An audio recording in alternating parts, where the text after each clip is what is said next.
What's up guys, Firewolf here, giving you guys a full step-by-step tutorial guide on how to build a fire PC using the Lian O11 Vision compact case on the AMD AM5 platform. This video is crazy long, but I'll have timestamps so you can feel free to skip ahead or come back whenever you're lost. All the components will be listed in the description down below, along with affiliate links which help support the Firewolf Tech channel. But your time is worth more to me, so thank you, and I hope this guide inspires you to start your PC build and earn a subscribe from you. So, starting off with one of the most important components of this build is going to be your CPU choice. Now, whether you decide to go for AMD or Intel, this tutorial is going to be very similar. You're just going to be swapping out certain components. On this build, I'll be using the 9950X, which is going to be perfect for productivity. If you want something that's more gamer focused, then you definitely want to check out the X3D version. For this build specifically, I'll be using the 9950X. Since we're going for a white aesthetic build here, I'm definitely going to choose one of the best options here, which is the ROG STRIX 4090, but I'll also link other white GPUs since white components sometimes can be very hard to find. Now, the next most important component for your PC is going to be your motherboard choice. Now, I'm going for the ROG STRIX X870A gaming Wi-Fi board, which is a beautiful white aesthetic board here. I'll list other whiteboards as well. This specific board does have a lot of great features to make installing these components easier, and that's what separates a pricier board to a less expensive board. So definitely check out what IO ports that you want and need, and that will definitely give you a better idea of which board to go for. All right, next important component is going to be your memory choice or RAM.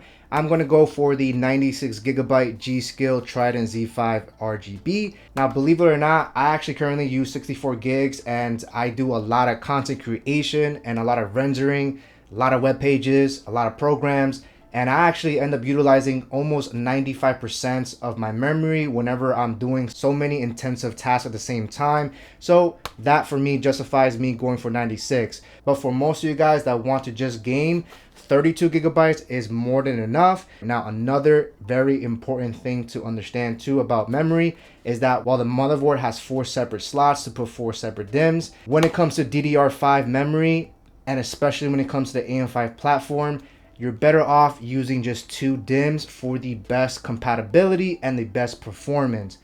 Another thing to add to that is whatever motherboard that you end up choosing, you also want to take a look at the list of their compatible memory that the manufacturers themselves have tested and confirmed that they're working. So even though this says Intel XMP 3.0 ready, while there might be other RAM sticks that might say AMD EXPO ready, this memory specifically has been tested and verified by ASUS to be compatible for my motherboard with the clock speeds that I'm paying for. So this is 6,400 mega transfers. 9 times out of 10, those are overclock speeds. However, taking a look at your CPU will tell you how much guaranteed speed that you would get without having to overclock. All right, next thing here is going to be what you're going to use to cool your CPU. Now, I'm going to use the latest NZXT Kraken Elite 360 RGB. Now, even though these come with fans already, we'll be replacing those fans with Lian Infinity fans, which I'll go over in a few. Now, I ran into an issue with my AIO pump where I had to remove the pre-installed thermal paste. The Vision Compact has an awesome grommet pathway that hides those AIO tubes, but because the Kraken Elite is so large, I had to replace the thermal paste. So I recommend also picking up some thermal paste just in case you find yourself having to do the same. Make sure you also look into the size of your pump because it may not fit through the grommet. This 2024 Kraken Elite barely made it. All right, probably the most important part here, which is going to be what is going to power all of those awesome components. So I went with the Lian Edge 1300. This is a 1300 watt platinum rated power supply unit. Now, another great thing about the Edge specifically, this has all the ports sticking out to the edge, which is why it has a name, making cable management so much easier. And this even has a USB hub, which is very important for motherboards that don't have a lot of USB ports. Some only have 2, maybe 3. But in this build, since we are using a lot of RGB components, this is definitely going to come in clutch. I will be using a internal hub though for those that might not go with this one, just in case, so I can show you guys exactly what to do. All right, and as for storage here, you definitely want to look for NVMe SSDs. Now I'm going to be using the Samsung 990 Pro as the main with 4 terabytes of storage. So this definitely has a lot of storage. And I'm going to use a secondary NVMe. This is the 970 Evo Plus, 2 terabyte. All right, next up is going to be your choice of fans. Now this is going to be all personal preference, but for me, I really love the SL Infinity fans, especially in this beautiful white color. And I like the fact that Lian gives you so many ways to customize each of these lightings. You'll see that I have the Infinity running on the black one over there. Definitely one of my favorite fans. So exactly how many fans you're going to need when it comes to the reverse blade here. We're going to have reverse on the bottom, reverse on the side. So we're going to need a total of 6 reverse blade fans. Unfortunately, Lian only sells these in single packs. Finally, the compact supports 2 rear fans. So this is where you're going to get the standard edition. Now they do sell these individually. However, you are going to need the controller. So you are going to have to pick up a 3-pack of the standard, which will come with the controller, and then you're just going to use only 2 out of the 3-pack. So you're going to have an extra fan to kind of store away, unless if I can find an official link for a separate controller maybe. But for now, you are going to need at least 1 3-pack of the standard and 6 individual reverse blade fans. All right, next we're going to go over the optional accessories here. Now these are Lian Strimmer Cables, and they're basically these extension cables that have those little RGB lights that are going inward, for example, and that just adds a nice aesthetic touch. And this is again completely optional. You don't need to get this. This is purely for aesthetics. Now to complete the look, you're going to need 2 separate ones. One for the GPU. So this is a 12 volt high power to 12 volt high power extension. This is going to be your best option for 40 series. They also have strimmers for separate PCIe if you're using different GPUs that don't have that.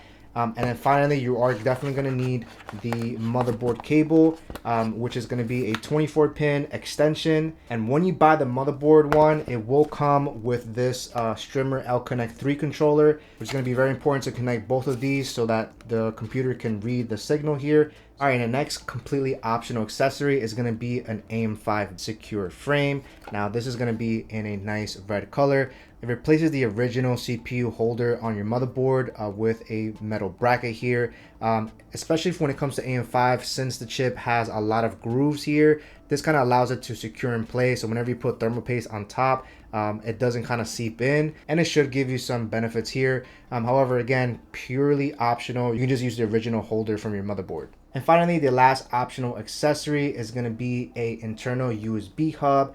Now I say optional because sometimes you might not need to have a hub at all. However, I do recommend picking up a USB hub anyways. You can use splitters if you want to, which are even cheaper. My recommendation is just to at least get a splitter just in case. I mean, there's been a lot of times where I didn't have a USB hub, and as I'm connecting things, I find out that my motherboard doesn't have enough USB slots, and I ended up having to order a hub anyways. A good idea to have this on hold just in case. So just for the purpose of this tutorial, I want to make sure I show you guys exactly how to use a USB hub just in case. And finally, one of the most overlooked parts of PC building is going to be obviously your tool sets. My biggest recommendation would be just to pick up a precision screwdriver kit here. This is a very basic one that I got from Amazon. Very affordable. It comes with a lot of bits, and I honestly use this more than anything. Now there are some fancier options here. There are electric screwdrivers, for example, that you can turn things and have lights. And they might even have a lot more bits and whatnot. But to be very honest, a lot of times I use this one. All right, and after all of those parts here, of course, the main reason why you even click this video is because of this O11 Vision Compact. Now, Lian decided to give us 2 different versions, a mesh top and a full glass. It's pre-installed with the mesh, so we are gonna replace this with the all glass. So I'll go over all of that. So without further ado, let's go ahead and jump to the tutorial. All right, now we're ready to prep up our motherboard. Now on this step here, we're gonna install our CPU, we're gonna install some storage, we're also gonna install some RAM as well. So I'm gonna give you guys a nice walkthrough. Now, whenever you're working with your motherboard, my biggest recommendation is to have your quick start guide or user manual of your motherboard alongside with you, so that way you know what each component stands for just in case. Really, really important to know. So the first thing we're gonna do here is install the Ryzen 9950X. So in order to install the CPU, is very easy. It has a little latch here that you just push down,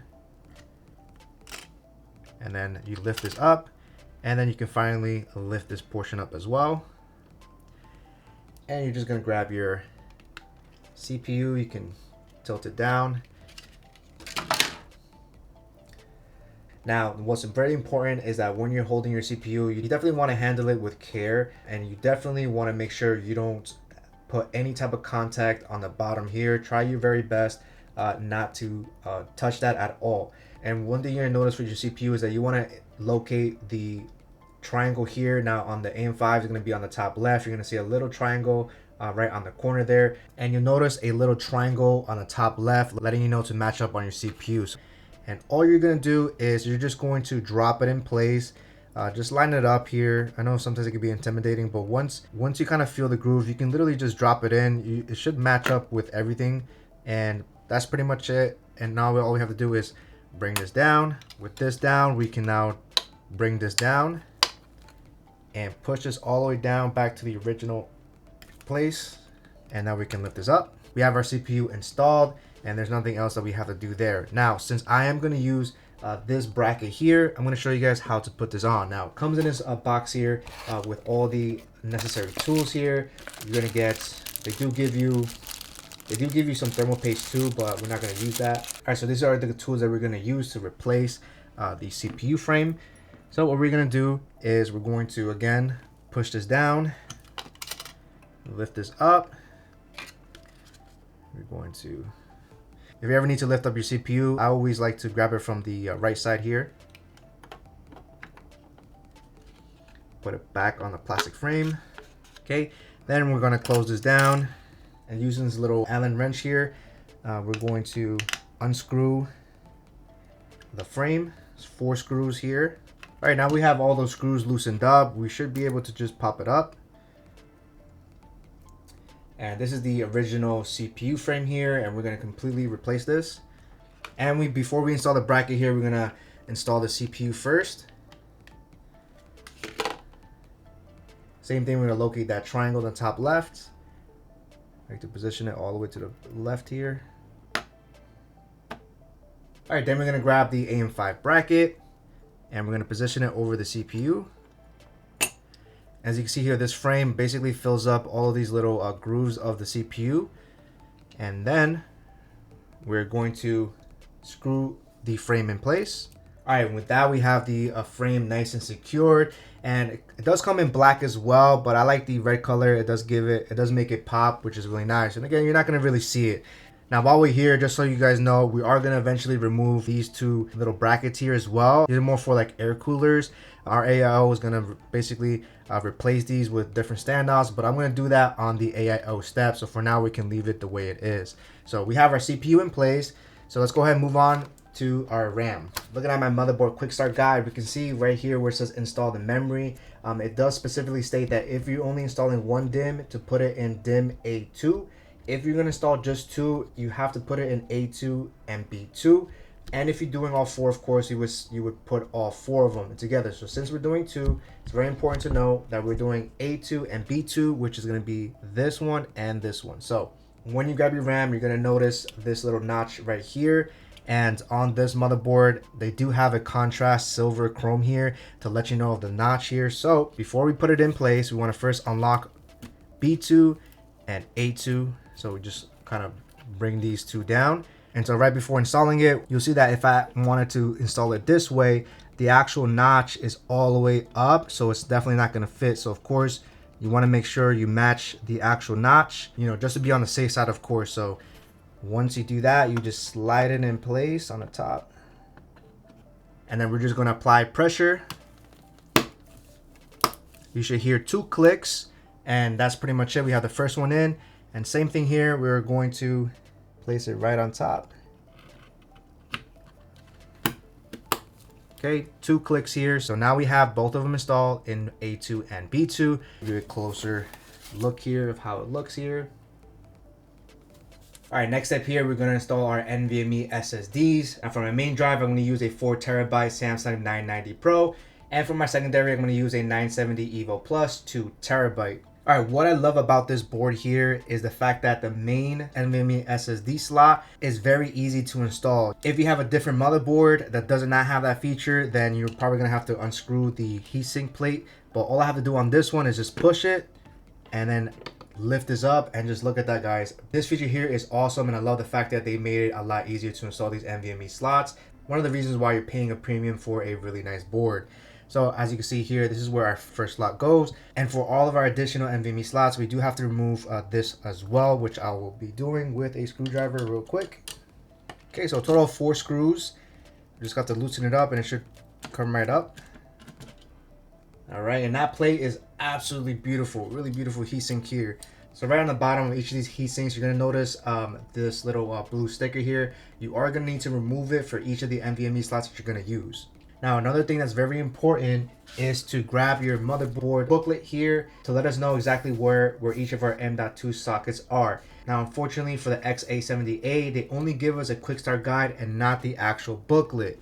Normally they give you this motherboard booklet here that gives you more details of your drives, and this is something that's very important. So if you want to look for your motherboard booklet, in case you ever maybe misplace it, you just have to go to your motherboard's product page. In this case, we have the ROG STRIX X870A gaming Wi-Fi. Click the drop down, go to support, and you should see an option for that says manual and document. And under manual, we're just going to click on English edition.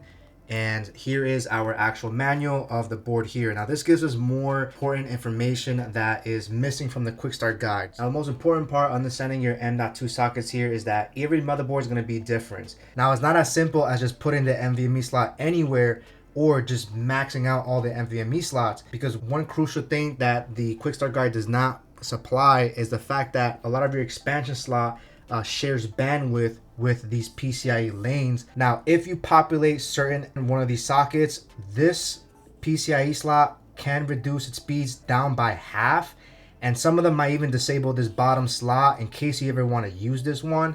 If I put my secondary drive on this slot right over here, what that will do is it'll basically reduce the lanes on here from 16 down to 8, cutting it in half. Now, another thing to note here, each of these slots connect to 2 different lanes. Slot number 1 and 2 directly connect to the AMD processor. So what that means is that these 2 slots directly connect to the CPU, meaning that our drives will perform the best, and the other sockets are going to be connected to the X870 chipset. So knowing those type of information, of course, we want to use our best SSD on our primary slot, which is right over here. And our secondary slot, we don't need maybe the fastest speed, so you can always utilize any one of these, understanding that you don't want to touch the speeds of this. Now again, every motherboard is different, so make sure you look at your motherboard specs. So with that out of the way, the main drive, we're going to go on socket number 1. So we want to first peel this off here. And one other note here before we install the NVMe SSD, you'll notice that on inside your motherboard we do get M.2 rubbers. Now what this is for is completely optional, but is recommended as well. This is going to be used for single-sided SSDs or NVMe slots here. So the best way to know whether it's single-sided or not is you'll notice right here we have all of the components here, all of the chips and whatnot, and on this side, and then right in the bottom here, it's like kind of completely flat here, letting us know that this is basically single-sided and all of your stuff are up in the front here. And what this rubber does, it just makes this single-sided a little bit higher up to get closer to the heatsink, since double-sided NVMe's are on the thicker side. So this does help out with when it comes to the contact. So once we have those 2 in, and again, all I did was just put them inside the screw holes here, we can now install our NVMe, and all we have to do here is line up the notches with this notch over here. We're going to angle it in, push it in, and what I love about this motherboard here is that all we have to do is press it completely down until you hear a click, and that's pretty much it. Your NVMe is installed.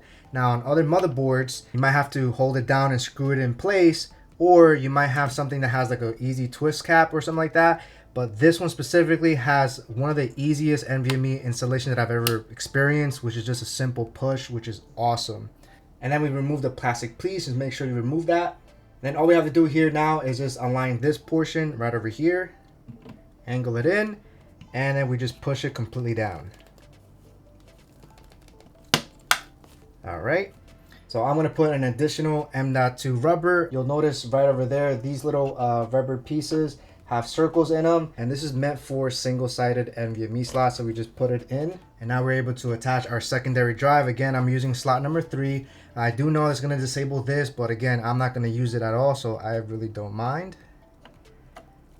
All we have to do is push this down here, push it all the way down, and lift this up. And that's pretty much it. And now we're ready to install the M.2 heatsink again. And since we're only using 1 out of the 3, flip it over and we're just going to remove this sticker here. We don't have to touch the other ones. And then we're gonna just line it up again. All right, and then we're gonna screw the 4 screws in. All right, and that's it. Now we have the 4 terabyte on top and 2 terabytes on the third slot here, making a grand total of 6 terabytes, which is awesome. Let's go ahead and prep up the case, so for now we can lay this on the side. All right, now we're ready to prep up our O11 Vision compact case. Now by default, Lian ships this case with the top panel being mesh here. So this case can be both Vision or have a mesh panel on top, which allows you to put 3 additional fans on top or even a radiator on top. I'm not sure why they went with that decision though, since most of you guys that will get the O11 Vision compact are most likely going to use the O11 Vision glass panel anyway, so I think they should have just shipped it with this one instead. I don't have one of those fancy little trays here, so I'm just like you guys. I'm gonna lift it as I go. All right, here's the back. There are 4 thumb screws here. The ones that we have to remove are going to be these 3 over here, so go ahead and unlock them with your thumb. Okay, once we have them out, it should be very easy to just slide to the back. So you can just slide it back and then lift this top mesh portion. Now we're not going to be using this at all. Again, if you want to use this, it's completely up to you, but me personally, I'm not going to use this. After removing that top, you'll notice that this is going to be a little fan bracket here. Now we do have to also remove this as well by removing all of these screws here and completely removing this whole top bracket. But first, let's go ahead and remove the side panel. So again, we already loosened this up, so we should be able to just push this out, but I think we have some stickers here, some tape here on the corner. But as long as you take off the tape holding these 2 glass pieces in place, we can now take this glass piece off and we can put this to the side. All right, so with that side panel out the way, there are additional screws that we got to take this support pillar off. So we have 1 and 2 here, so let's go ahead and unscrew that real quick, and I believe that should come off. It should come off, but there is a top screw right on top, so I'm going to switch the camera up. All right, so now that we're on top here, we already removed these 2 screws here, so there's 1 more over here. And that completely removes the support pillar. All right, and next we have to attack this screw here, this one on top here, these 4, and there's another one right over here as well. So let's go ahead and unscrew these. All right, and one last one right over here. All right, and we should be able to lift this off. All right, now we have the top fan bracket completely removed. All right, as you can see right over here, so removing the pillar and that fan bracket here allows us to then install this Vision. We don't really need to do this, but I just want to quickly demonstrate to you guys that now we're able to attach this top portion here, slide it in. So for now, we're gonna remove the side and the top while we're working on the case. All right, next thing we're gonna remove is the back side panel. So let's go ahead and flip this case over.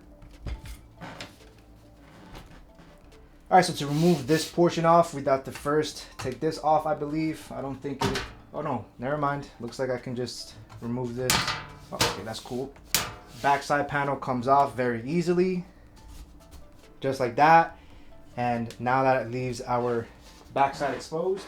All right, next thing we have is this middle magnetic door here. We just push that out, and we have all of our extra components, all of our extra screws right over here. All right, and taking a quick close up here, we have all of our screws here. Looks like they give us a clear zip ties. Now moving on here, I love the fact that we have a lot of cable management strips here, so we can route cables here. Now another thing I like to do here is completely remove the hard drive bays. I'm gonna go ahead and unscrew that real quick. And what I'm referring to here are these 6 screws. All right, with those screws out, we can remove the hard drive bay and free up even more space to attach all of our different hubs that we're gonna utilize the space for. All right, now that we have the case pretty much empty now, we can go ahead and flip it over.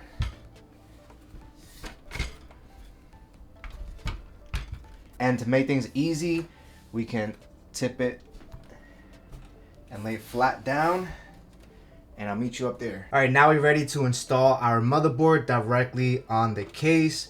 Now, before we go through this, you want to look at this container here. It's gonna include all of your motherboard screws, as well as all additional screws that you might need. If you take a look at the booklet on your O11 compact, this gives us an outline of each of these screws and what they're meant for. So obviously we want to use screws from motherboard over here. All right, so it's going to take exactly 9 motherboard screws. So just have that to the side. All right, and what we're going to do is we're going to grab our motherboard. So as we're putting this down, we want to slow it down gently, and also have it in a tilt where the actual IO ports are supposed to be here. Just use your other hand to kind of guide it. You want to be gentle and slowly start lifting it down. All right, and I have all of the holes lined up here. So let's go ahead and start screwing them in. It does help having magnetic tips here as well. It just makes it a little bit easier.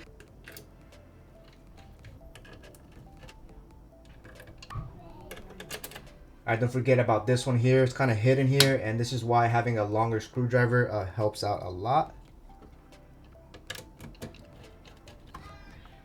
All right, and now we have our motherboard set up. So let's go ahead and move on to the next step.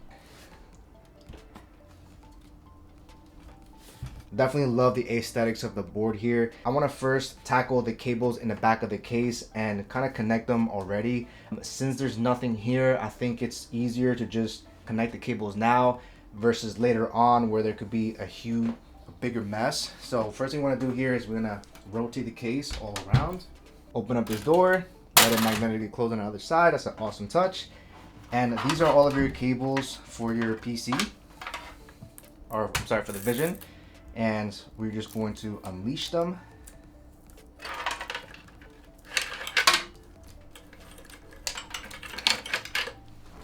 All right. And I love the fact that they're coated all in white here. So we have a front panel connector, a USB connector, HD audio, and we have another USB connector here as well. We're gonna start with the front panel connector and the audio cable here. So what I want to do is there is a little Velcro strap on the bottom here. Let's go ahead and open this up real quick. Place these 2 cables here and lock them in place. And we're going to pass these 2 cables right underneath here because we're going to connect them. We're gonna move these 2 USB cables here. I think it'd probably be a smarter idea to actually route these cables through here. Pass it over to this grommet over here. All right, and let's go ahead and flip the case. So this USB connector here goes right here. So we just have to plug it in. Just a quick side note here, if it does not go in, try not to force it. We just have to flip it the other side. Now it goes in smoothly. So make sure you don't force it in because it only goes one way. So now we have the first one in. This other USB cable, which can go to either one of these over here. They actually give us 2.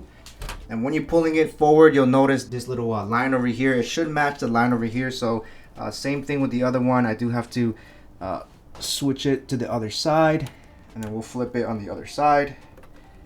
And for now, we can start tucking the cables in. All right, so now we have both USBs connected, and now let's slide our way down the front panel connector here, and that's gonna go on the bottom right. In case you have a different motherboard, of course, reference your quick start guide or user manual, and it should tell you exactly what each of these are. So in this case, the front panel connector should be facing upwards. Okay, now we have that plugged in, and next thing we have is the HD audio. We're just gonna connect that real quick, and there we have it. We have the front panel and the audio connected, and now we can start pushing these cables back inside where they came from. We can start locking these cables inside the Velcro strap here again. nice and tight. That way we have all of this already connected, and now we don't have to worry about those connections later on in the installation. All right, so next step here, we're going to start installing some fans here. I choose to install the fans now so I can route the cables while the case is nice and clean. All right, first set of fans I want to install are the bottom case fans. And we're going to start off with the reverse blade. So on the bottom, we're going to use 3 reverse blades, but just keep in mind that we're going to have 6 in total. So when you get 6 of these, they're all going to be single, of course, and they're going to come just like this, all of them separated. Now what makes these fans amazing is the fact that they are daisy chainable. So all we really have to do here is lock them in place. So all you have to really do is push these 2 little stubs inside here. So just like this, and then all you have to do now is just interlock them. Now we have all 3 that are daisy chained. Then the final thing here is going to be the connector here. Now inside these boxes, they're going to give you this cable here, which is going to be in white. Now this one specifically is not the one that we're going to use here, so just go ahead and put this to the side. These are only meant for connection directly to your motherboard. Since I told you earlier to get a 3-pack of the standard Lian Li fans, that is the one that's going to include this controller box. Again, we're going to have the SL Infinity hub. It's going to come with these 3 connectors here, and I'll go over each of these connections because we're only going to use 2 of these as well. And in that kit, we're also going to get 4 of these cables here. Now, I am reusing some of these cables, and when I purchased the 3-pack, it came in black cable, so hopefully if you guys purchase the 3-pack, hopefully it's white, but I'm working with black cables here. So with that out of the way, to connect these, we have to connect it on this side. On the other side, the connection is not going to work here because this is only for daisy chaining another fan. So this is where we're going to put our connector for this. Now, since it's going to go on the bottom, you want to pay attention to the orientation of this cable. So in this case, it is on this side, and when I place the fans on the bottom, I want the cables to shoot out this way so I can hide the cables, of course. If for a reason, if you ever want to switch the side, all you have to do here is slide it to the right, and then you can flip it to the other side. But we're going to keep it the original side because I want the cables to shoot out that way. So we just place it in and we slide it to lock it in place. All right, now we have that nice and locked. All right, now that we have the bottom fans daisy chained, we want to remove this separate tray. So all we have to do is unscrew these 2 screws on the side. And with those 2 screws out the way, we can remove this bottom bracket. And now we're able to attach the fans separate from the actual case. Place the fans on top, exactly how we took it out. And all we're going to do here now is going to flip it. And this gives you a lot of adjustments, so you can have the fans shifted to the left or shifted to the right. I don't think it's gonna matter too much, but I'm just gonna censor it anyways. And you could use the included screws inside the packaging, which are black, but I'm gonna use the screws that came in the O11 compact because they are silver and I think it goes really well.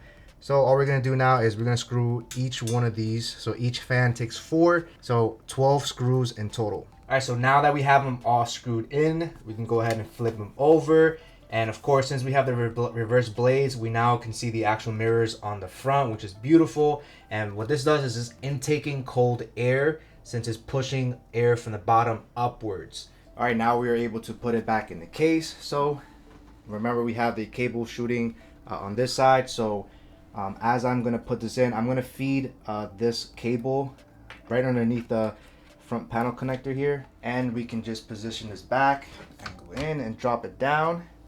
And now we just screw the bottom bracket again with the same 2 screws that unscrewed earlier. All right, and there we have the bottom reverse blade fans installed. And just so you can see here, this is going to be the connector cable that I'm feeding right underneath, just so we can easily cable manage it, and so that we're not seeing that cable when we're looking at it front head. So now let's go ahead and tackle the rear fans here.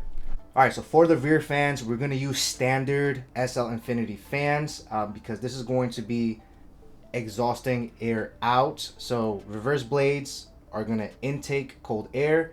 We're going to have reverse blades here that's going to intake cold air. So cold air.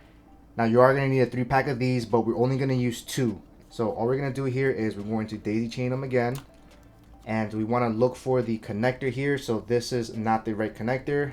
This is where the connector is gonna go. And since we are going to be putting it like this, I want to make sure that my locking mechanism is shooting the cable to the right. That way I can then feed the cable in this little hole over here. I'm going to push it to the left to lock it in place. Now that's nice and locked. And to give you a better close-up here, so right on top here, we're going to feed this in this little channel, little hole right here. So let's go ahead and toss that in. And now we're able to position these fans. Hold this with one hand, and while I'm still holding it, right on the back here is where we have the screw points to screw in the fans. And I want to quickly screw one in so I can let go of this. So I want to position the fans as high as I possibly can. So right over here would be perfect, and we're just going to use the screw. All right, just want to put one screw in real quick. All right, now that we have all the screws in place, all right, now we have the rear fans attached. Now this is going to be set to exhaust, so it's blowing hot air out. We have the bottom fans, again, reverse blade, intaking cold air. And now we're going to work on the AIO now. Now, I won't be using those fans since we'll be using the Lian leads instead. So we're gonna basically replace the fans here. Now, unfortunately, they don't have an option without the fans. I really wish they would include one without it, but let's go ahead and open this up real quick and see what we get. Look at the size of the screen. It's definitely a lot larger than the previous Kraken Elite that I used to have. And right on the radiator, I do notice a separate input here to attach a cable, which is really awesome because as you notice, there's no cables at all, making this very clean. And when you choose an AIO, they should include both the AMD kit and the Intel kit. Obviously, since we're working with an AM5, we're going to be using the AM kit here. If you have an Intel chip, of course, you're going to be using the Intel kit itself. And these are the original fans that came with the NZXT Kraken Elite RGB. But again, we're not going to be using this. We're going to be using the Infinity fans. And here is the cable that attaches to the actual radiator itself.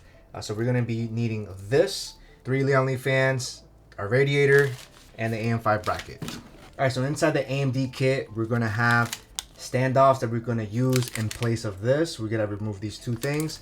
And they also give us the actual retention bracket as well. So first we're going to install this, which means we're going to have to remove this top black piece and this bottom piece as well.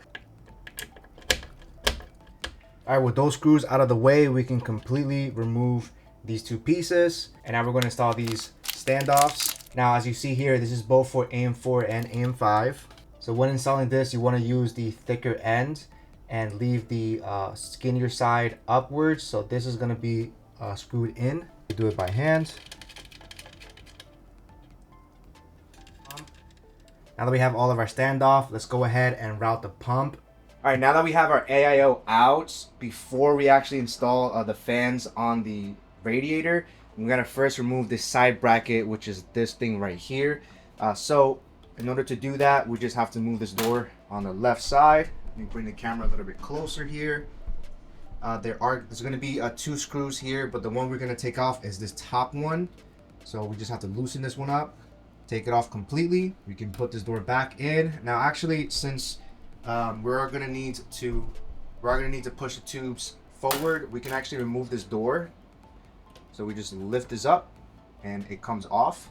All right. So with that door out of the way, and having the screw off, we can now just lift this up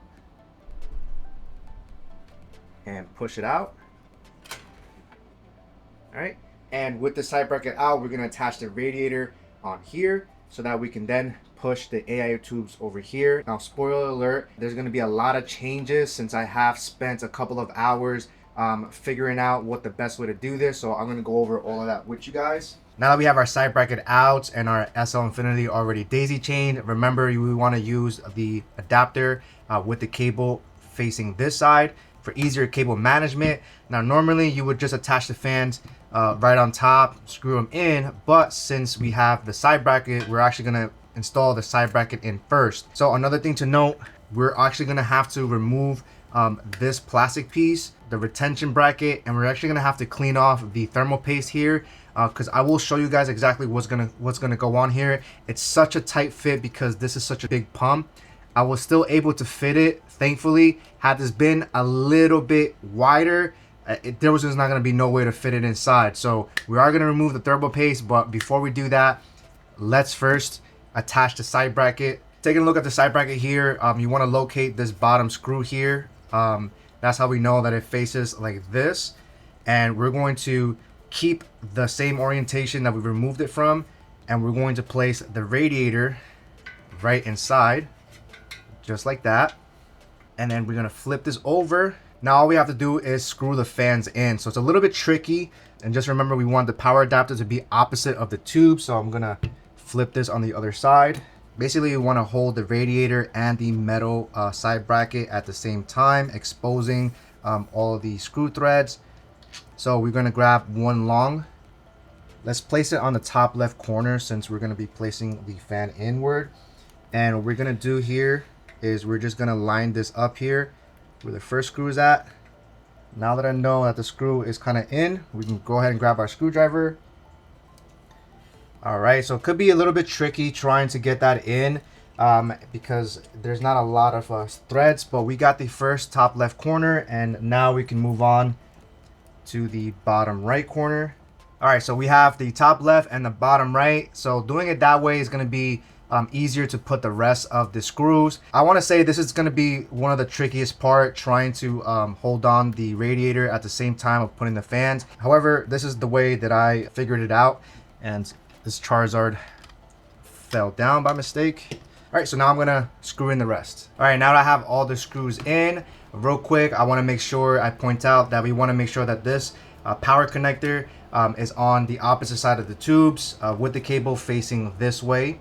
And then when we flip it around, we should see the tubes like this, and this completely hidden here. Now, this most likely is going to allow us to do a push-pull configuration if you wanted to add more fans. It's something that I may do in the future. Now we're going to install it, and I'm going to show you guys one of the issues that we have with this. So, all right, now we're ready to install the side bracket with the AIO in. It should look just like this with the bottom power cable facing downward and the tubes on top. So the first thing we want to do here is we want to route this first. So just go ahead and pull that cable in. Slowly start making your way here and kind of like reach for that bottom cable again. And I'm simultaneously holding the cable with my right hand and with my left hand. Very carefully, we're just going to lift up the bracket just a little bit.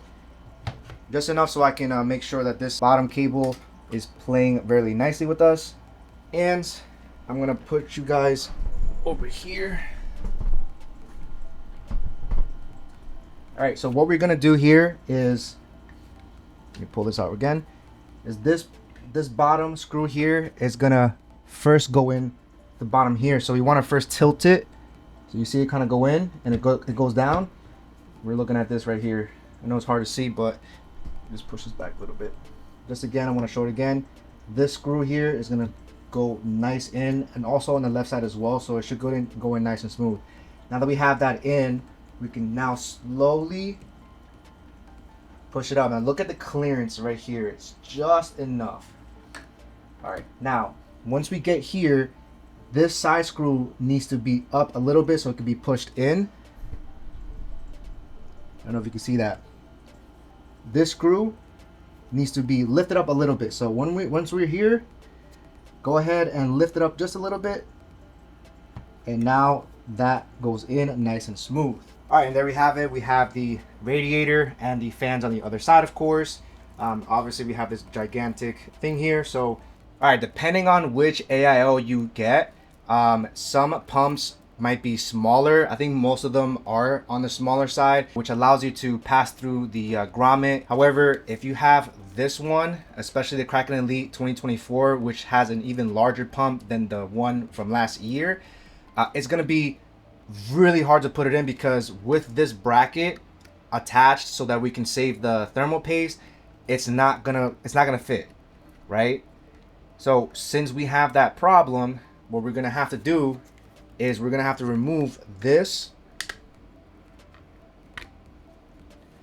We're also gonna have to remove the bracket here. We're not gonna use this anyways because this is the Intel version. And finally, because we're passing through a grommet and there's going to be a good chance that this is going to come off, so we're going to have to squeeze it in. I'm going to have to wipe off that thermal paste, unfortunately. Now you'll notice there's like a little nick here because I did try my best to fit it in. If you have the AIO on the other side, sure, you don't have to do it, but if you want the AIO tubes to feed through here, we're going to have to wipe it off because otherwise that thermal paste is going to rub against all of this stuff and we don't want that.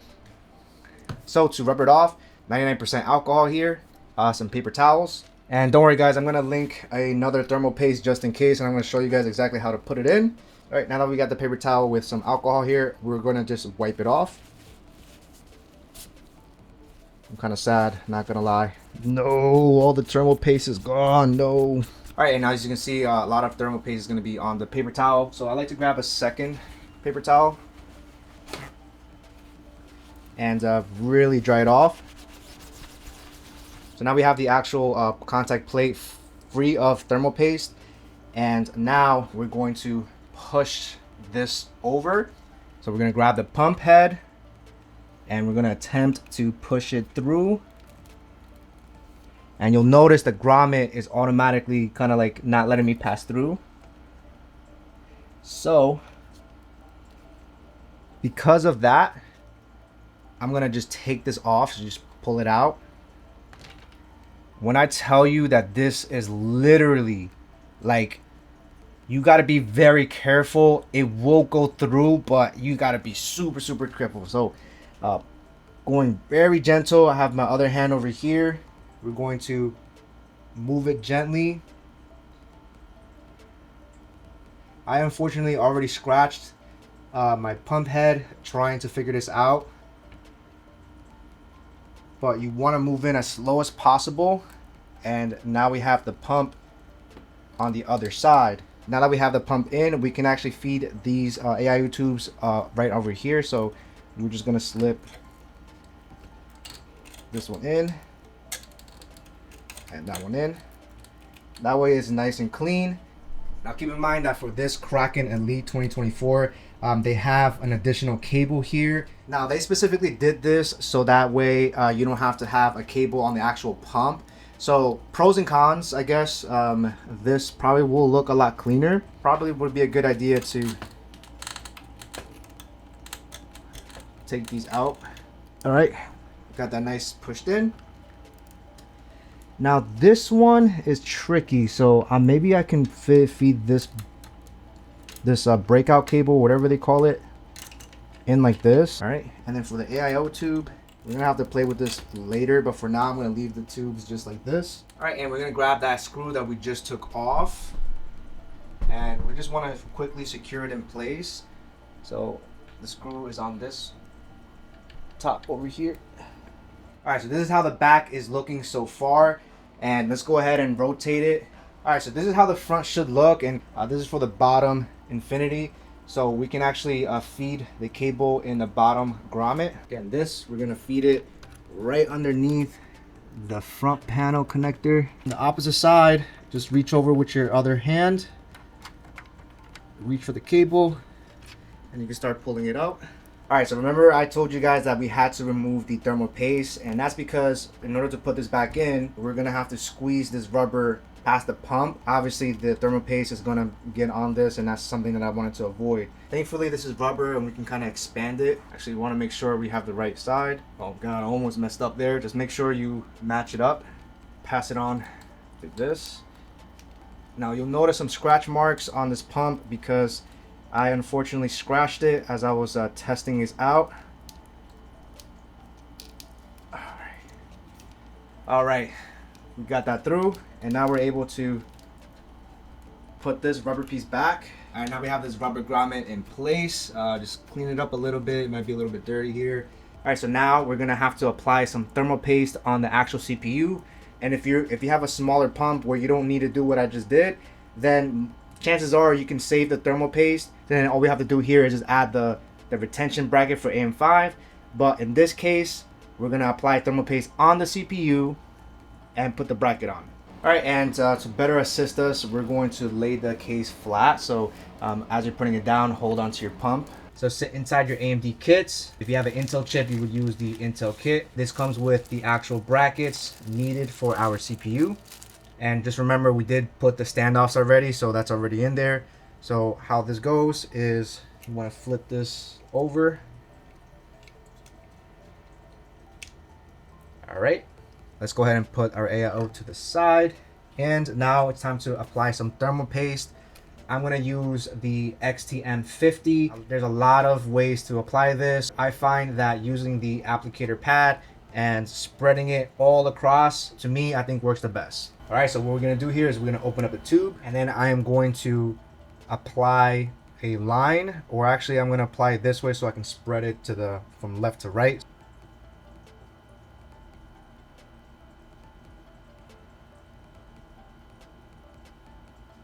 And then another line in the middle. Okay. Make sure you cap your thermal paste so it doesn't dry out. All right, and using this little applicator pad, depending on the thermal paste, you'll probably get a spatula or something. I'm going to basically go like that.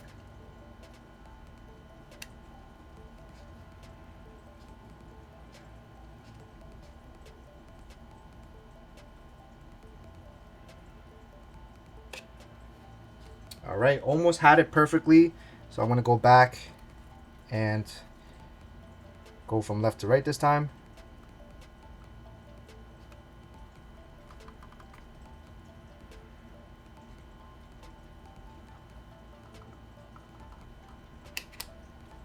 Looks like we have some good coverage there. When we put the block, it should spread everywhere. Take the time to clean this off since this is gonna be wet.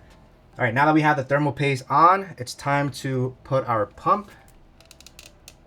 Now you're gonna notice that the lettering here is upside down because normally these tubes are on the bottom, but because we have the AIO tubes shooting this way, we're gonna have to put it underneath like this, which actually makes it very clean, as you can see.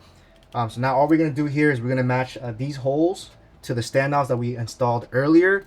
And completely forgot, you want to make sure you grab your thumb screws located in your AIO because we're going to use that to screw it in place. So I'm going to put these right here.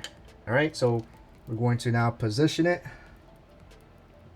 We're going to apply pressure. All right, now the weight of the pump should hold it in place. So we're just going to grab our screw. Now I'm not going to tighten it yet because I want to have even pressure all around. So I'm going to start with the bottom right and then the top left. All right, don't be afraid to move the tubes to reach the other side. All right, so we have all 4 screws in. I didn't tighten any one yet. So what I'm going to do is I'm going to focus on tightening this one first. Then we're going to do the opposite. All right, so we got all 4 screws in, and even though it's upside down, the NZXT software, we're able to rotate the display, so we don't have to worry about that at all. But for now, we're gonna leave this plastic on. But let's admire this beauty of a pump here, really large. I love the circle design of this AIO, and I'm really glad that I was able to fit it in. It was almost as if it was meant to be, which is crazy. All right, so this is how we're looking so far. We just put the AIO pump on the actual CPU with some new thermal paste. Now, the next thing we're gonna do here is, as you can see from this left box, is we're going to install the power supply. First thing we're gonna do is gonna rotate it so we can look at the back. And you should notice a whole bunch of cables that we are going to cable manage, but I wanna put the power supply first because it's gonna go right here. So that way I can do a light cable management before we start applying all of the other cables. All right, now we're ready to install the PSU. And since we already installed the standard fans on this side, this is the actual cable. We wanna make sure we tuck it as close to the wall as possible. And we're gonna grab our PSU. All right, I'm gonna slowly angle it a little bit. And keep in mind of this cable on the back. All right. Now, all right, so it should look just like this. We're gonna screw it in place, and now the fan cable is behind the PSU. So inside the box, they do give us 4 screws to screw this in place. Now inside the O11 compact, they do also give you 4 additional screws, because as you notice, there's 5 little screw holes. Completely optional. All you really need to do is screw in 4. You don't need to screw in 5, but I figured since we have a total of 8 screws, I might as well screw in 5. Alright, and normally if you just want to use the 4 screws, this is all you really need to do. But again, I'm just going to use the 5th one.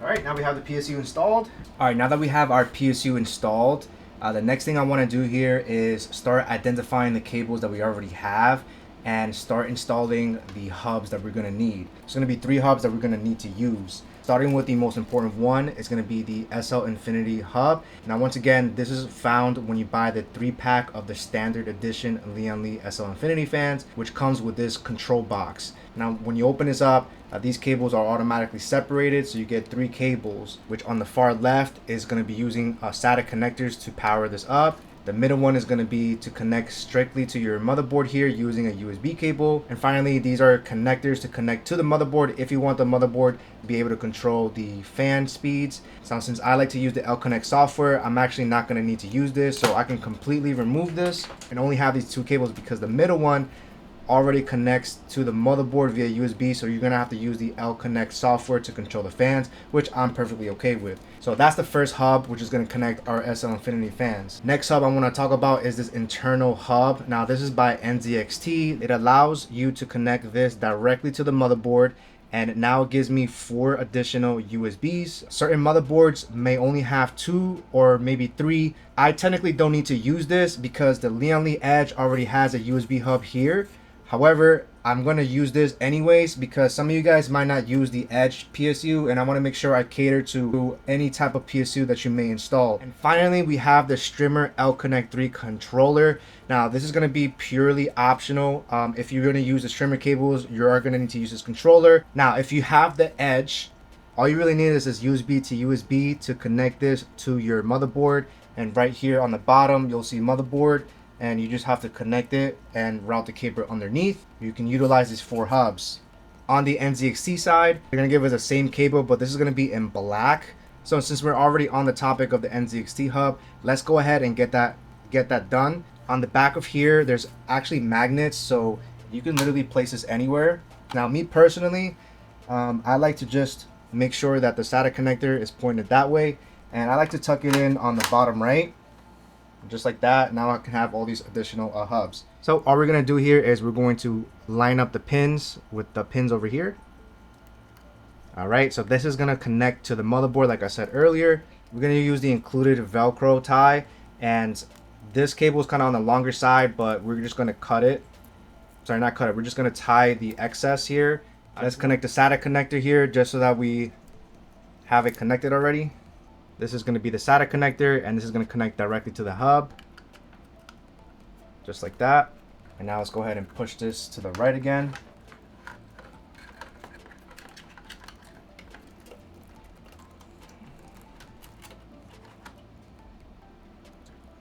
Alright, so that's for the NZXT hub. And again, if you're using the Edge, all you have to do is connect the motherboard signal, and then with this, you just route it underneath. Just like I said earlier, using the Edge is a lot cleaner. As much as I would love to use it, I'm just going to use the internal hub just in case you guys don't have the Edge. Alright, so let's go ahead and install the SL Infinity hub. And the first thing we want to do here is we want to identify all of our fans here. So this one right here that's routed behind the PSU is going to be the rear fans. And you should have 2 of these kind of going inward over here. This is both for the side and for the bottom as well.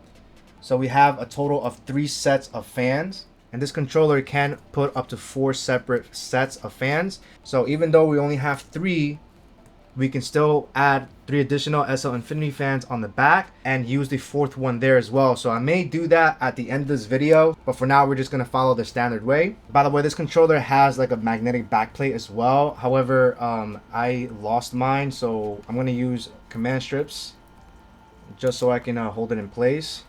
But like I said, you should see a metal backplate, so this step is not necessary at all, just for me because I don't have it.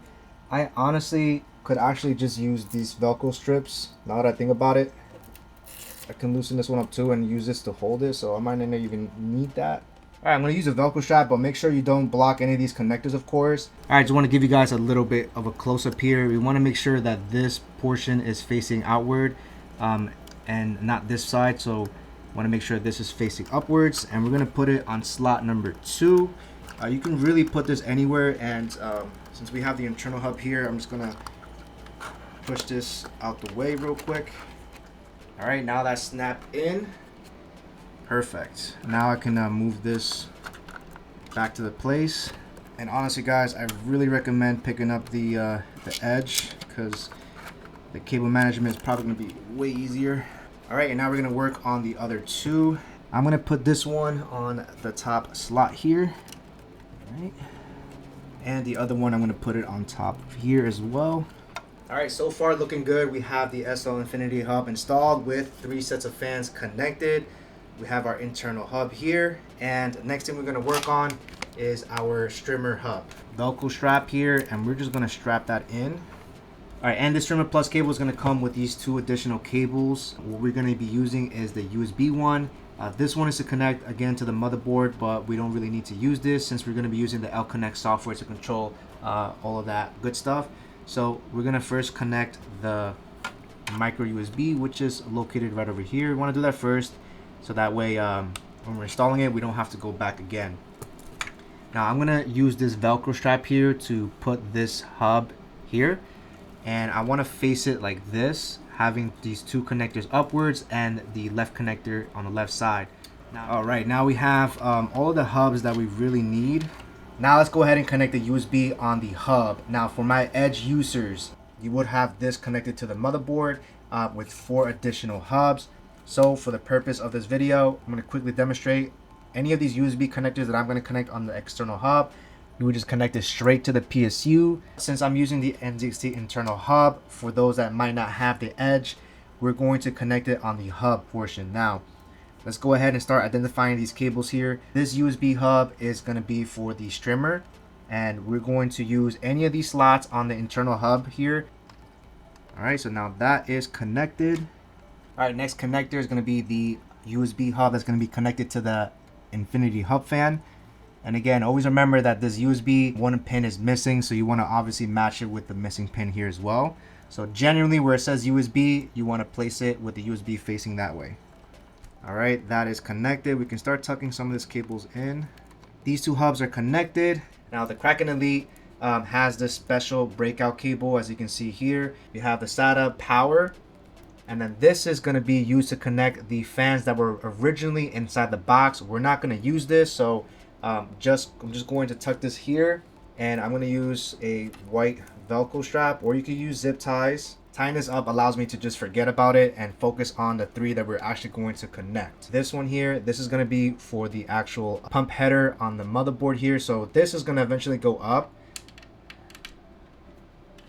like this, for example. So if you want to feed this cable there for now, you can. Then the USB here, we're going to connect to the internal hub here, or you can put it here if you're using the edge. Route these 2 cables behind this little tunnel. All right, and let's go ahead and connect this one. All right, and so for now we should have most of our USBs already connected, and now you should be left with all SATA power connectors here. So so far we have 1, 2, 3, 4, 5 SATA connectors that we need to power using our PSU. We have all the things connected to the hub, and I like to do this before we attach these cables, because when you have all of these power cables, managing this could be a nightmare. So this makes it a little bit easier in case you need to change things in the future. All right, so I just cleaned it up just a little bit. I tucked some of this cables to the right here, put it behind some of the wires, and I also put a white Velcro straps. This is the excess of the fans, so that way I can just move these cables downwards, and we still have all of these SATA connectors here. So for now, we're just gonna tuck this in here because now I want to connect the internal hub. So the NZXT hub or the edge directly to the motherboard, because the cable is already there, and this additional connector that's going to go on top. Just want to get that out of the way. All right, let's first start with the internal hub. So that little cable that's pushed outward, we just need to grab it. All right, so we're going to connect this to either one of these USB headers here. In case you ever get lost, refer to your manual. A little bit tight of a fit because we have the fans blocking it, so I can probably squeeze it in, but let's just not complicate things, and let's quickly remove the fan bracket real quick. Now it's so much easier. As you can see, I have so much space. Let's go ahead and plug that in. Okay, make sure you push it all the way in, and now we have that USB in. So I love the fact that this bottom fan can be removed very easily, because some cases you would have to unscrew everything. All right, and after connecting the internal hub, we have that one cable hanging out, and when we push the AIO tubes, we have to connect it here. Now, of course, referencing the motherboard here, right on top here, we see the three connectors here. One says CPU fan, the middle says something else, can't really read it, and on the right, it says AIO Pump. So AIO Pump is going to be all the way towards the right. We're going to position, move the cables a little bit, and all of these have covers, so we just have to take the cover out. All right, this is the piece that we have to take out. We only have to take out one of them because we're just going to connect the AIO pump, and just going to move the pump here, get you in close. There is a little piece here that's going to match this here, so we're going to position it more towards the right. This has three holes, so we're just going to cover the right three. Go nice and smooth, and the good thing about these tubes is that it hides that little connector, which is awesome. All right, and now for the front parts. All right, so these are the PSU cables that we're going to need, and all of these are going to be found in the bag. A whole bunch of cables here, but we're not going to be using all of these.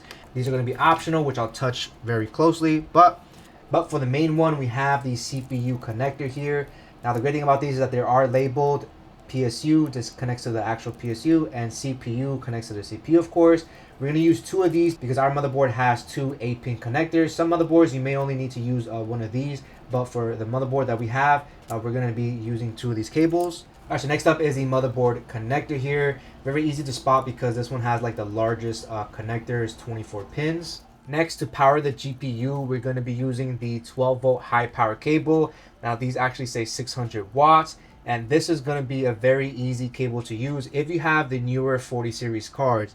Now, in case you have an older GPU or a GPU that does not have the 12-volt high power cable, you might have to use these PCIe cables here. So real quickly, I have a 4060 here. Some GPUs might have 1, 2, or 3. However, since our 4090 has this connector and we're going to use the Strimmer cables, we're just going to stick to using this cable, which is very easy and simple. And finally, we have SATA connectors here. Now, each of these have 4 SATA power connectors here, but as we saw earlier, we already have a total of 5. So we are going to need to use 2 of these.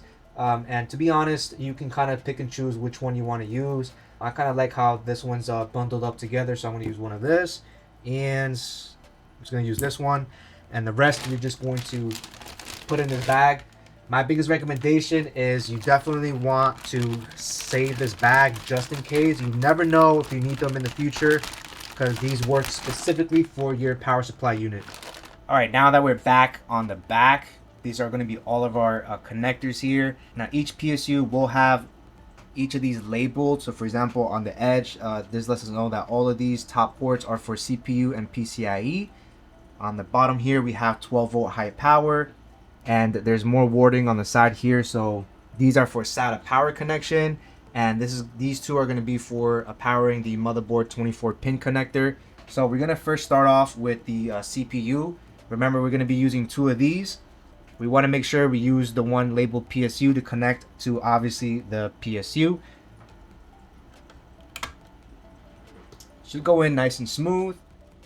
All right, and what I want to do here is I want to use the Velcro straps that came with the CPU cables, and we're just going to keep them close together since they're both since these are going to be used for the same thing. My cable management is not going to be the best, but I try as much as I can. And now we just have to remove this little rubber grommet, push it aside. Now we can feed these 2 CPUs right over. Pull this all to the side here. Now, of course, most of the cable is going to end up going back again. All right, next we're going to use the motherboard cable. We're going to connect it to the PSU. Now, since I'm using the Strimmer cable, these are basically extensions that have that nice RGB lighting. So that basically extends it. So that's basically how that's going to go. But for now, I'm going to remove the strimmer, and we're going to attach the strimmer later. For now, let's focus on connecting this to the PSU. And we're going to connect this motherboard cable, and this one goes on the bottom. All right, and I'm gonna move these little sleeves down. All right, just to keep them in place. And like I said earlier, we're gonna be using strimmer cables, so I am going to tie this up here. All right, we want to make sure we keep that in place. Next, we have our GPU cable. And the same thing, since we're using the strimmer cables, we're not going to connect this all the way through. So I think I'm going to leave it in zip tied already. You can connect these on either side. So the 12 volt high power is going to go right over here. All right, same thing here. I'm just going to leave everything nice and tied up because we're going to be using extensions for the motherboard and the other one. All right, next is going to be our SATA connectors here. So we can use the top one. Actually, since our SATA is located on the bottom, I'm just going to use the bottom one actually. And we do have to use a second one because we have a total of 5 and these only have 4, unfortunately. Alright, so real quick for the motherboard cables, and I want to route the cable upwards since we don't need any more cables anymore. So I want to route it up like this. Okay, that way our motherboard connector is on the top. We're going to be using extensions anyway, so we can definitely leave it like this. And as for the GPU connector here, I'm going to leave it the way it is, but I want to put it behind this here. Alright, now it's time to connect the SATA connectors. So like I said, we have a total of 5. Power up all of our hubs and fans and all that good stuff. I'm going to go ahead and grab one of this. Now this one has 4, so these are pretty easy to put in. You just kind of just match it and it should go directly in. It only goes one way, so make sure it goes in nice and smooth. The NZXT hub, the AIO. This one is the SL Infinity, and this one is for the Strimmer hub, is for the SL Infinity hub. So it looks like it takes 2. And since we have 4 additional ones, again, you only need to connect 1. So all right, now we have all 5 SATA cables connected. Let's go ahead and touch upon the strimmer cables here. So by default, there's 2 sides, one that connects to this cable here, and the one that actually connects to the GPU, which is this side. Now by default, this comes with the black bracket, but we can actually remove it and replace it with these white clips. All right, and that's it. We have now a white one because obviously we want to match the white aesthetic. I already did that for the motherboard cable already because I'm reusing this one. So same thing, you just have to replace the clip to make it look white. The other side doesn't really matter because we're not going to see it because it's going to be on the back anyways. So taking a look at both of these strimmer cables, these are the connectors that are going to go on the strimmer hub. Alright, so let's first start off with the motherboard strimmer. Now again, you want to do the white side and not the cable side. The cable side, we're going to connect it to this box.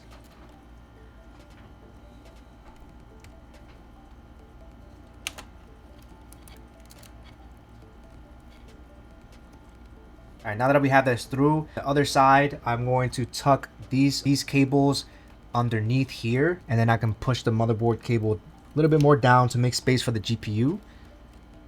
So as you can see, these cables that are already connected to the motherboard, I'm just sliding it downward and putting it underneath the strimmer cable. And we're going to leave it like this because we're not going to connect it just yet. And then we're going to feed the GPU. Again, this is going to be the GPU side. And I want to feed it up here. Now, since this is very wide, this is why I had to put the motherboard as low as possible. We also have the option of routing this down over here. Depending on your GPU orientation, I've seen people also route the strimmer underneath. Or even with this grommet, you can probably go upwards as well to create a whole different look. Again, personal preference, but me personally, I'm going to choose to go this route. So we're going to go on the top. And now that goes in nice and easy. All right, now that we have those inwards, let's quickly connect these 2 connectors here. And if you guys remembered earlier, it looks like I'm gonna have to take this out because it's blocking the the little hub and kind of feed this in like that. If you have the smaller version of the GPU cable, the connector is going to be a little bit smaller. So since I have the bigger version, we're actually going to use this portion of the connector. Since we just have this Velcro strap, I'm just going to quickly take this out. And just to quickly show you guys exactly what we're doing here. So right over here, we're going to attach the GPU on top. So it's going to fit on the right side right over here. And obviously this lever tells us which one of these are going to be active. Left for the smaller one and right for the larger one. And of course we are already using the larger one. And on the left side of the box, we're going to connect the motherboard. Go ahead and put the hub back to its place. All right, now with that out of the way, let's go ahead and grab our motherboard cable, which is going to be this one over here. We have a lot of space here, so I'm just going to unwrap this and connect it. All right, now that's connected. I'm going to connect the GPU side as well. All right, now we got that connected. Let's push this cable back inside. And the motherboard cable, I don't know what I want to do with you, but I think for now I'm going to tuck your cables in like this. All right, so with all the cables connected, now let's just tuck this real quick. And I want to tuck it on the left side because we have the magnetic door, which is going to hide a lot of this. So there is that Velcro strap on the bottom here that I'm just going to use real quick just to clamp everything down. All right, so we had just enough to hold everything down in its place. Let me just move this more to the right. And to be honest, again, it's not the perfect cable management at all, but I just did my best. Make it easy to change components, upgrade parts later, swap parts. This makes it, for me at least, it makes it easier for me to go back and make any changes. So let's go ahead and grab the door. And we're just gonna use these two little rods. All right, and we can just close it. And just like that, the back is basically done. Now let's turn around and connect the motherboard cable and the CPU connectors. All right, so this is how the front should look. We'll have two of the CPU cables, and we have our Strimmer cables right here. So first, let's go ahead and tackle the CPU first. And they're going to be connected right on top here. You'll see two connectors coated in gray. And we're going to use these little, push it a little bit back here because we want to make it as clean as possible, and we can start feeding the cable back. All right, this goes the first one. Same thing here, we're just gonna bend it. All right, and now we can. All right, so I love the fact that it comes with these little the cable sleeves literally have enough space to block, and now we have a nice clean setup for these cables here. And if you want it more clean, you can also push this upwards and kind of put it in the middle. Actually, I think I like that too. Let's push this one up here. Give it that nice uniform look. And again, this is going to be personal preference, however you want to do it. And that's how we have the CPU connected, really nice and clean. And the next thing we're going to do is we're going to connect the motherboard cable here. And we're going to move these cables again, lift this up a little bit, and we're going to bend it here, kind of making an arc, and we're going to connect it. Right, now that we have it connected, you can see the GPU cable does not have a lot of space or not a lot of play, but we can bring this transparent clip from the motherboard cable a little bit higher. So this clip right here, I want to just lift it up just to keep things as tight as possible. And now I have this, which I can now maneuver freely to connect my GPU. It's pretty much the final thing that we're going to look at. We're going to first horizontally mount the GPU. All right, now we're closing in on the final step. So the first thing we're going to do here is we're going to remove these slot covers here. It's all going to depend on the thickness of your GPU. So I'm going to remove the top three here. And again, depending on the size, you might have to remove more of these slot covers, or maybe you only have to move maybe only one or two. We're going to line up this connector on the motherboard itself.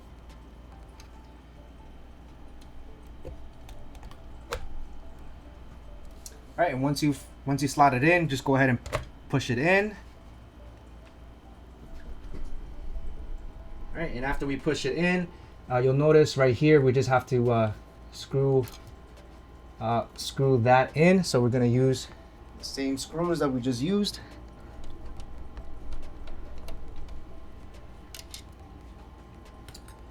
And we're gonna use one more up there. All right, now that we have that connected, I actually didn't have to take off the top slot. Could have just kept that in place. I don't know if I can add this on. Oh, it looks like no, I definitely can't. Oh, yes, I can. So if you want to add the covers again, you definitely can. It looks like I only had to remove the second and the third one. Add this on again. Personal preference. You can remove all of these if you want to. We're gonna have to remove them if we want to vertically mount it. We have the GPU on horizontally, and one thing that I want to point out about this case, we're gonna notice this little white tab here. This is actually an anti-sag bracket that's built into the actual case. And to access this, we have to go on the back. So let's go ahead and turn it around. All right, now that we're back on the back, let's go ahead and remove this magnetic cover here, and it's just gonna expose all of these cables.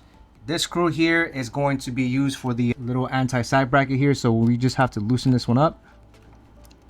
And then this allows us to move this tab up and down. You basically want to slide this as high up as possible.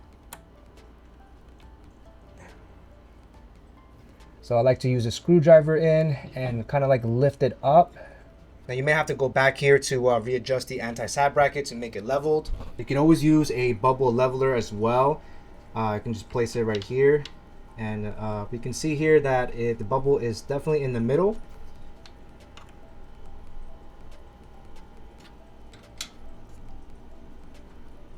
Right. I didn't have to be 100% perfect, but I think we did a really good job making it as straight as possible. All right, and the last step here is to connect our 12-volt high-powered cable. Now, again, I'm using the Strimmer extension cables.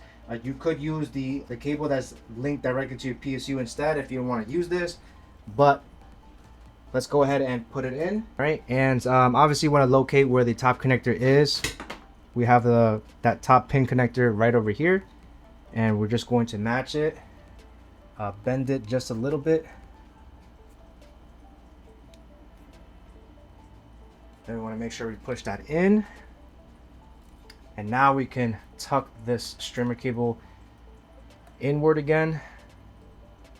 All right, and again, when it comes to Strimmer cables, there's a lot of different ways that you can connect this. You can also use adapters, like right angle adapters if you'd like, or you can even pass the Strimmer cable underneath and route it here. Me personally, I prefer having the Strimmer cable being shown off more instead of having to block the airflow, especially if you're going to have it horizontally mounted.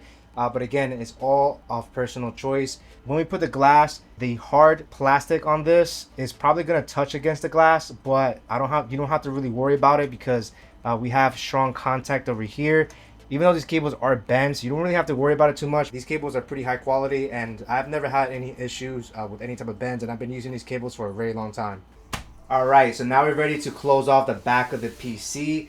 Now let's take a final look at the cables here. Let's go ahead and unlock this door real quick. And of course, not the best management, but we do have a lot of extra hubs. If you're not going to use the Strimmer cables, then a lot of this cable management might look even cleaner. The good thing about this door though is that you can tuck a lot of these cables in the middle and simply just close it, and it looks so much better. And for me, this is good enough. Let's go ahead and grab the back panel.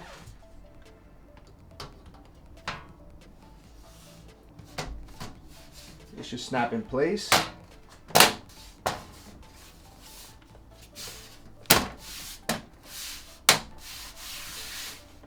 All right, now that we have the back panel on, let's go ahead and move to the side panel. All right, so before putting in the side panel, you want to rotate it and remove the inner plastic first.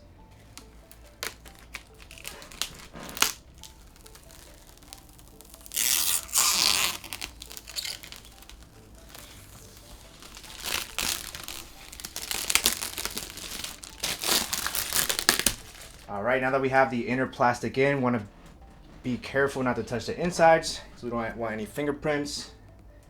Now we're going to start placing it in.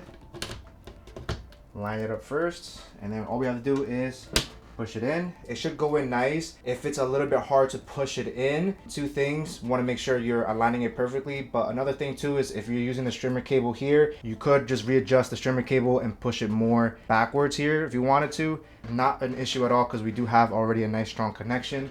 So with that being said, top left, screw it in place. All right, we still have this plastic to remove, but I want to leave that to the end. And actually, since we have this open, there is some plastic on this side piece as well that I'm going to quickly see if I can just grab it.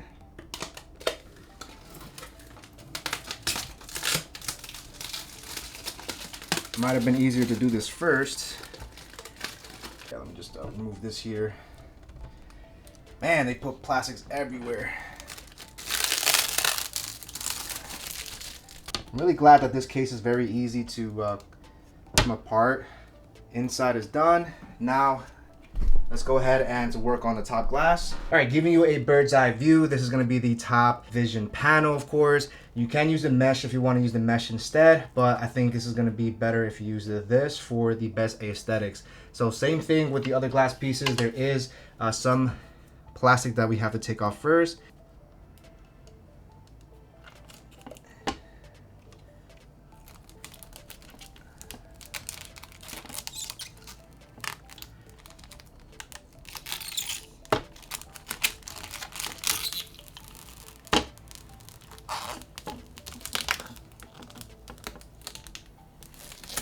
All right, lots of plastic to peel off, but that's the most exciting part. Now, real quick, you're gonna see a tab right here, and you're gonna see 3 additional tabs here. We're going to line that up, and then those 3 tabs are gonna go right in here. So as we're putting it down, we wanna start more on the left side and drop it in place very gently. And then from here, we can now slide it just like that, very easy. And then we're gonna grab these 2 screws and we're going to lock it in place. All right, and just like that, we're now ready to peel everything off. And I think I want to have this powered on as I'm peeling off the plastic like I did last time on my other build. Inside the packaging of your PSU, you should have this AC power cord, and it'll go right behind your PSU right there. All right, now that it's in, make sure you put this in the on position. And now your motherboard should light up. Depending on the design of your motherboard, some might have some nice RGB elements, or there might be like a little LED indicator, something to let you know that it's on. All right, guys, moment of truth here. I want to power this on before we remove all of our plastic. So without further ado, let's go ahead and power this on. All right, now moment of truth.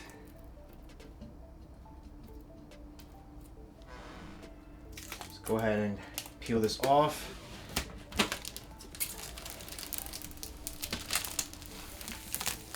Beautiful. Let's go ahead and move this to the side now.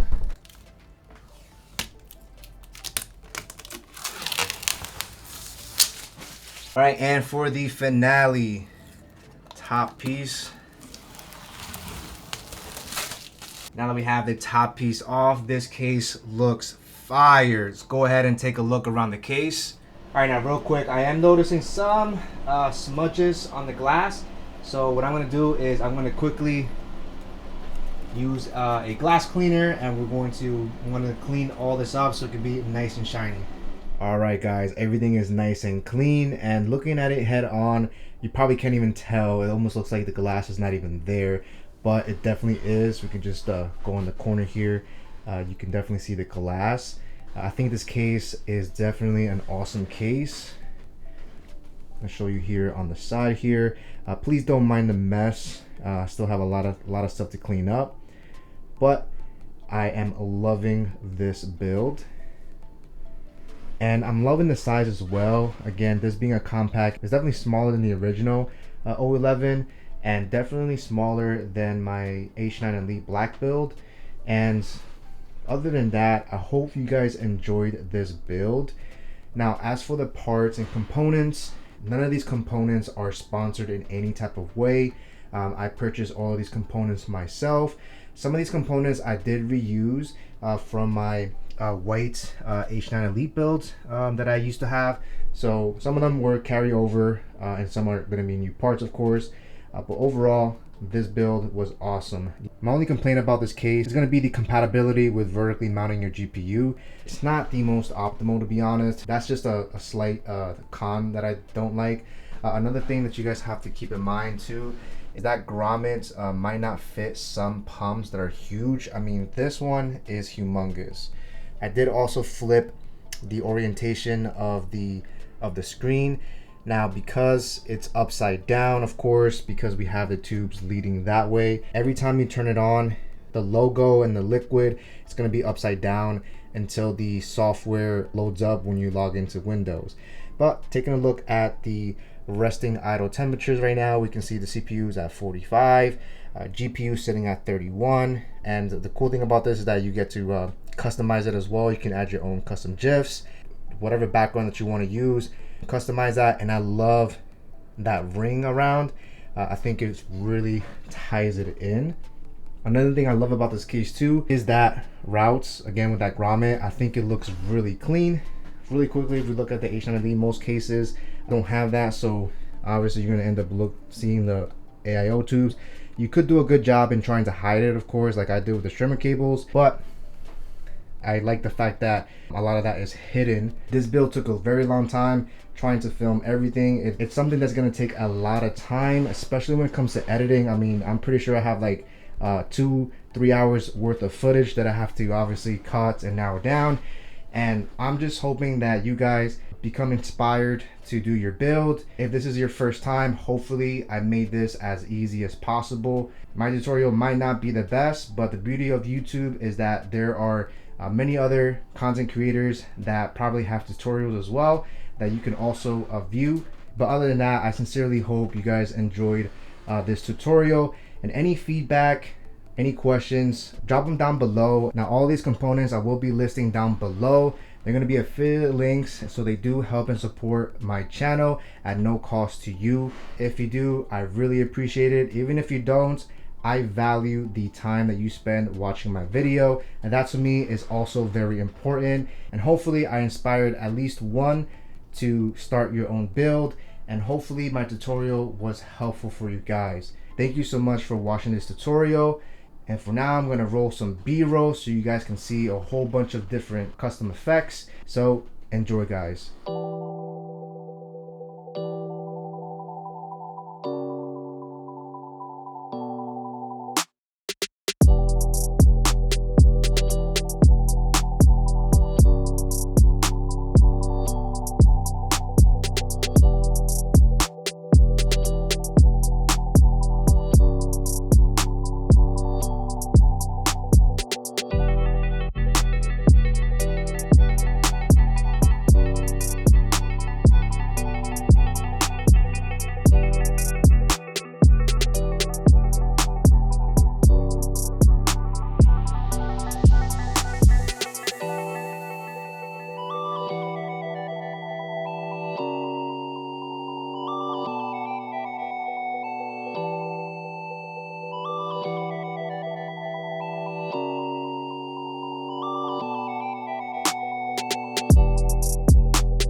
you're still here, and I just want to say thanks so much for watching, and don't forget to like, comment, and share this video for anyone who wants to make an awesome Vision compact build. On to the next one. Firewolf out.